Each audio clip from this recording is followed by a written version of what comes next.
الصلوات والصلاة الوسطى وقوموا لله قانتين. ترجمہ: تمام نمازوں کی پابندی کرو اور خصوصاً درمیانی نماز کی، اور اللہ کے حضور ادب سے کھڑے ہوا کرو.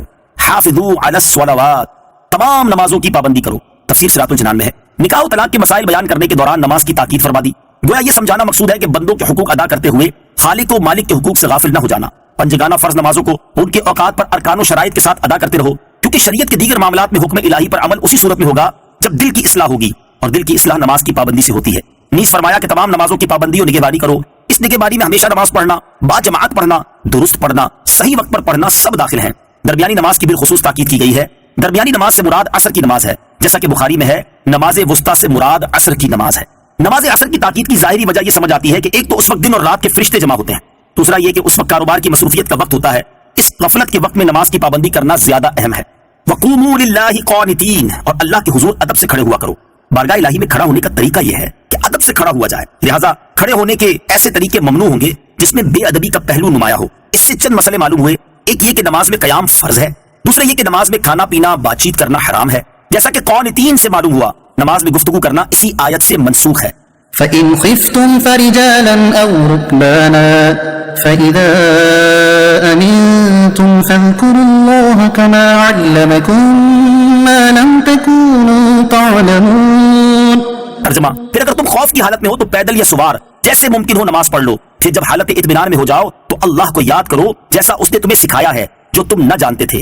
فإن خفتم، پھر اگر تم خوف کی حالت میں ہو. تفسیر صراط الجنان میں ہے یہاں دشمن یا درندے وغیرہ کے خوف کی حالت میں نماز کا حکم اور طریقہ بیان کیا گیا ہے کہ اگر خوف کی ایسی صورت ہو کہ ایک جگہ ٹھہرنا ناممکن ہو جائے تو پیدل چلتے ہوئے یا سواری پر جیسے ممکن ہو نماز پڑھ لو، اور اس نماز کو دہرانا بھی نہ پڑے گا. اور جدھر جا رہے ہوں ادھر ہی منہ کر کے نماز پڑھ لیں. قبلے کی طرف منہ کرنے کی شرط نہیں ہے.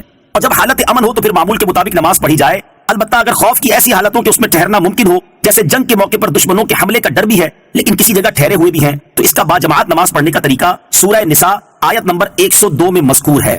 والذين يتوفون منكم ويذرون أزواجا وصية لأزواجهم متاعا إلى الحول غير إخراج فإن خرجن فلا جناح عليكم فيما فعلن في أنفسهن من معروف والله عزيز حكيم. ترجمہ: اور جو تم میں مر جائیں اور بیویاں چھوڑ جائیں وہ اپنی عورتوں کے لیے انہیں گھروں سے نکالے بغیر سال بھر تک خرچہ دینے کی وصیت کر جائیں. پھر اگر وہ خود نکل جائیں تو تم پر اس معاملے میں کوئی گرفت نہیں جو وہ اپنے بارے میں شریعت کے مطابق کریں، اور اللہ زبردست حکمت والا ہے. والذین یتوفون منکم، اور جو تم میں مر جائیں. ابتداء اسلام میں بیوہ کی عدت 1 سال تھی، اور اس 1 سال میں وہ شوہر کے یہاں رہ کر نان و نفقہ پانے کی مستحق ہوتی تھی. پھر 1 سال کی عدت تو سورہ بقرہ کی آیت نمبر 234 یتربصن بانفسہن 4 اشہر و10 سے منسوخ ہوئی، جس میں بیوہ کی عدت 4 ماہ 10 دن مقرر فرمائی گئی. اور سال بھر کا نفقہ سورہ نساء کی آیت نمبر 12 یعنی آیت میراث سے منسوخ ہوا، جس میں عورت کو شوہر کی وراثت میں حصہ دار مقرر کر دیا گیا. لہٰذا اس وصیت کا حکم باقی نہ رہا. وللمطلقات متاع بالمعروف حقا على المتقين كذلك يبين الله لكم آياته لعلكم تعقلون. ترجمہ: اور طلاق والی عورتوں کے لیے بھی شرعی دستور کے مطابق خرچہ ہے. یہ پرہیزگاروں پر واجب ہے. اللہ اسی طرح تمہارے لیے اپنی آیتیں کھول کر بیان کرتا ہے تاکہ تم سمجھو. وَلِلْمُطَلَّقَاتِ مَتَاعٌ، اور طلاق والی عورتوں کے لیے بھی خرچہ ہے. یہاں آیت میں یہ بیان کیا گیا ہے کہ طلاق کی عدت میں شوہر پر عورت کا نان نفقہ دینا لازم ہے.